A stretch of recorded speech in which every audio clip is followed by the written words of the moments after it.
su historia y el significado de las palabras. Hoy en día, hermanos, a medida que pasa el tiempo, el uso de las palabras va cambiando. Hay que tener presente el significado de una palabra en los tiempos bíblicos. No deberíamos interpretar la Biblia con el significado moderno de una palabra, sino tenemos que entender, ¿verdad?, el uso de esa palabra en su tiempo en el que fue escrita, en el que fue utilizada para enseñar una verdad bíblica. Cuando hacemos los estudios de las palabras, hermanos, por ejemplo, podemos hacer estudios de la palabra bautismo.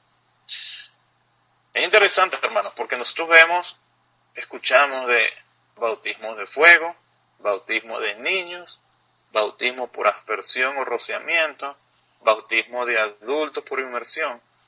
Pero bueno, ¿y entonces de qué se trata el bautismo? Hermanos, la respuesta puede ser tan simple como yendo y estudiando la palabra del bautismo en la Biblia. ¿Qué significa? La palabra bautismo tiene que ver con su significado, es la inmersión, ser inmerso en agua completamente. Entonces, se usa la palabra bautismo, y hoy en día para nosotros es ligero hablar la palabra bautismo, y vemos estos bautismos, quien dice de fuego, de niños, aspersión o rozamiento, de adultos por inmersión. Pero si nosotros nos vamos en aquel tiempo, y nosotros decimos, ¿verdad?, que se entendía claramente que el bautismo era una inmersión de la persona en agua, no tenía sentido hablar de, por ejemplo, de un bautismo por aspersión. O sea, no tenía ningún sentido pensar que un rociamiento de agua encima de la persona implicaba el bautismo implicaban ese bautismo al cual se referían, ¿verdad?, en los tiempos bíblicos, que lo tenemos hoy en día en la palabra de Dios. Entonces hay que entender el uso de las palabras. Para esto, hermanos, mira, tenemos muchos recursos. Podemos utilizar la concordancia Strong, diccionarios de los idiomas originales. Pero sin embargo, hermanos, la Biblia se explica a sí misma. Si usted hace, hermano, un estudio, si nosotros hacemos un estudio temático de la palabra bautismo, vamos a poder entender el significado del bautismo, en qué consiste el bautismo. Estoy, la verdad, utilizando el bautismo como un ejemplo. Vimos la regla de oro. Estamos viendo la importancia, hermanos, de estudiar el significado de las palabras, pero también la gramática de las escrituras es bien importante. Yo vivo acá en la ciudad de Toronto y yo hablo español y trato de hablar el inglés. Realmente no es que considere que hable mucho el inglés, pero bueno, aquí me defiendo. Y las personas que tienen la necesidad de hablar el inglés, ¿okay?, siendo de lengua materna del español, vamos a entender la diferencia, o cualquier otro idioma. Pero entre el español y el inglés, por ejemplo, hay unas diferencias gramaticales muy, muy grandes. Entonces, procurar traducir literalmente del inglés al español o del español al inglés no va a traer como resultado una oración que tenga mucho sentido. Entonces, la gramática de la escritura es bien importante. Entender la gramática, conocer la gramática. Nuevamente, hermano, yo me estoy refiriendo en este caso a cuando nos ponemos a hacer estudios, ¿verdad?, cuando vamos al colegio bíblico. Pero es que es importante que sepamos, hermanos, de que detrás de la enseñanza hay una estructura, hay un estudio. Tiene que haber algo serio detrás de la enseñanza de la palabra de Dios. Y lo hay. Y hay que hacerlo bien. Además de la gramática, el contexto literal de las escrituras, hermano.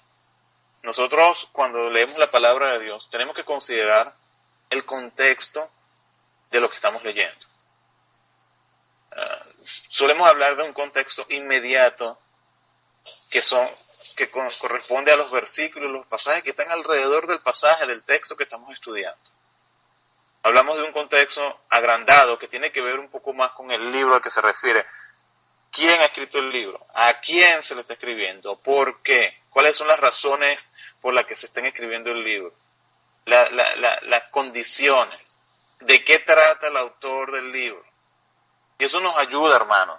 Nos ayuda a entender. No es lo mismo, hermanos, leer el libro de Mateo, o leer el libro de los Hechos, o leer el libro de los Salmos. Hay que entender la característica de cada libro Y eso nos va a ayudar mucho a interpretar lo que esté dentro de ese libro. ¿A quién va dirigido? ¿Por qué? ¿Cuál es la razón? Y hay un tercer aspecto respecto al contexto de las escrituras, que es el contexto extendido.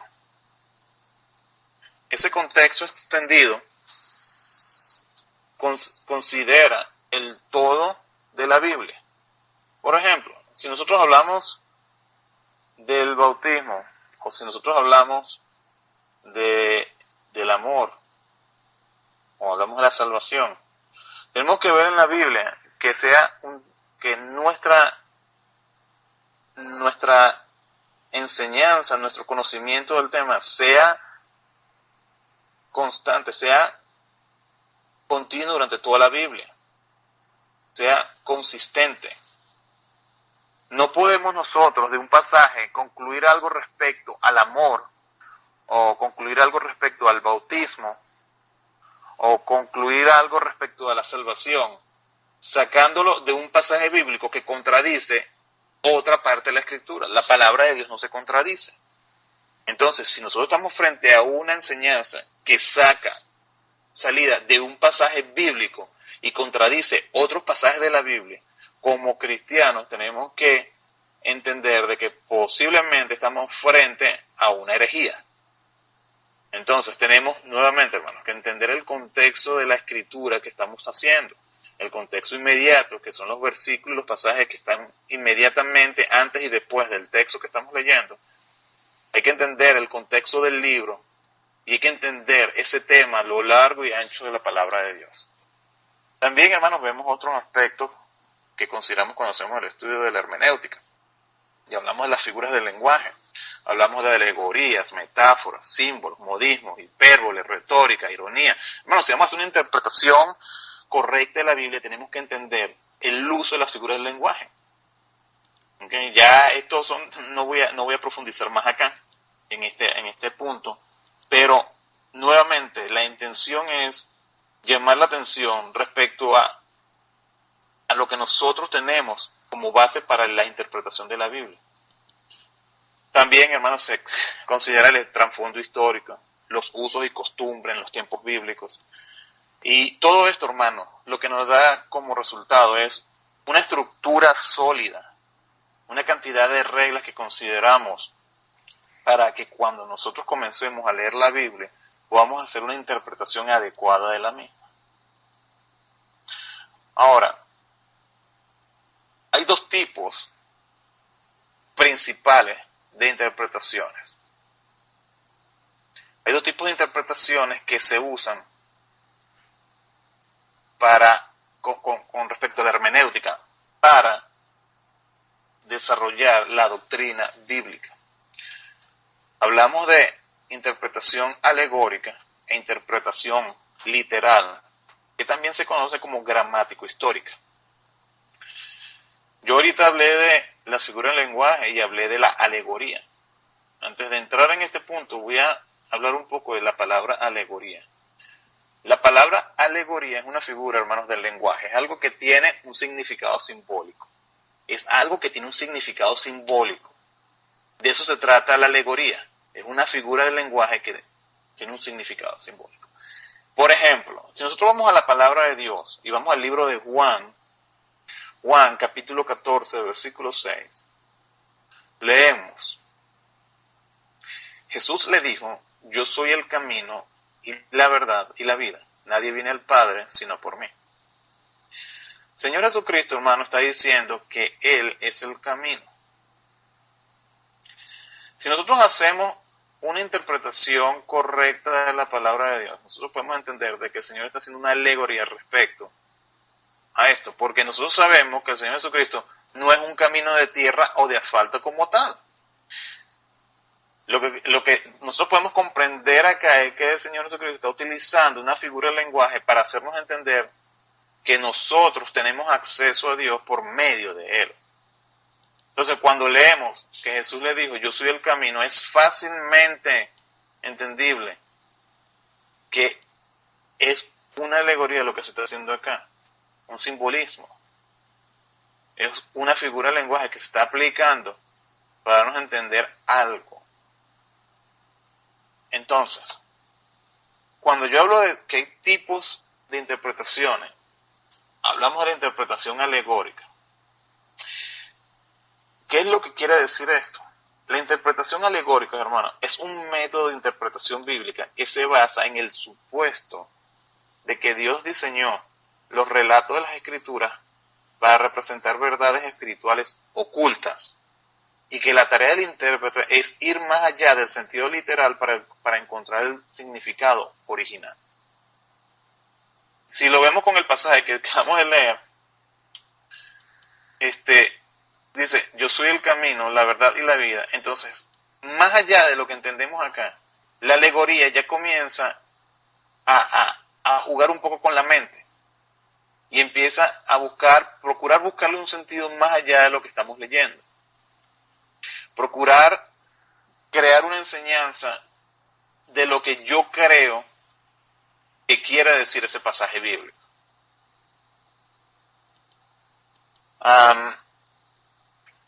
Fíjate algo. Hablando un poco del origen de esto, hermanos, nada más por tener una noción del origen, de dónde viene esta manera de interpretar. Hay un hombre, un judío que se llamó Filón, en la ciudad de Alejandría, y este hombre tomó este método para interpretar las escrituras del Antiguo Testamento.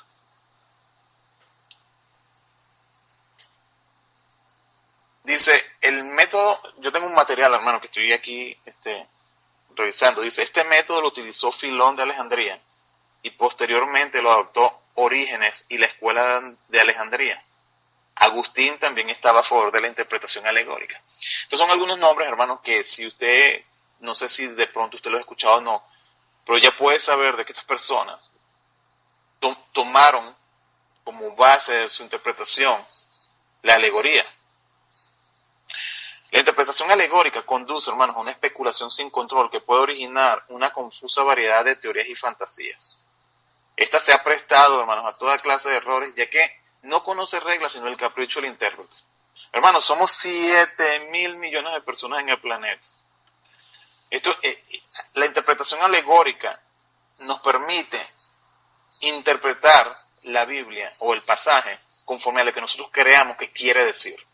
No consideramos el significado literal de lo que estamos leyendo, sino que consideramos un significado alegórico. Bueno, yo creo que realmente hay un significado espiritual o místico más profundo que quiere decir tal cosa. De eso se trata la interpretación alegórica. Pero fíjate algo, hermano. Es significativo que el Señor Jesucristo nunca empleó la interpretación alegórica. Cuando el Señor Jesucristo habló del Antiguo Testamento, Él lo interpretó de manera literal. Los pasajes que Él cita siempre, hermanos, están de acuerdo con el contexto, están citados para enseñar la misma idea que el autor original, hermanos, quería enseñar. El Señor Jesucristo no utilizó algún pasaje del Antiguo Testamento para decir esto significa tal cosa, sino que simplemente Él trajo la interpretación del Antiguo Testamento de manera literal. Para nosotros, hermanos, el Señor Jesucristo es el mejor ejemplo de lo que quisiéramos hacer.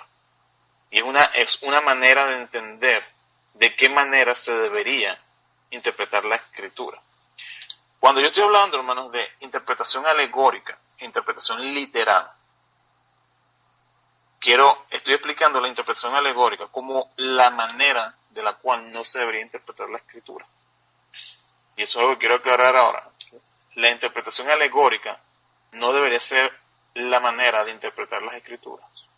Porque como lo estoy leyendo, ¿verdad? Como le estoy diciendo acá, que lo leí acá arriba, ¿verdad? De este hombre judío y estos hombres que asumieron esta escuela, ¿ok?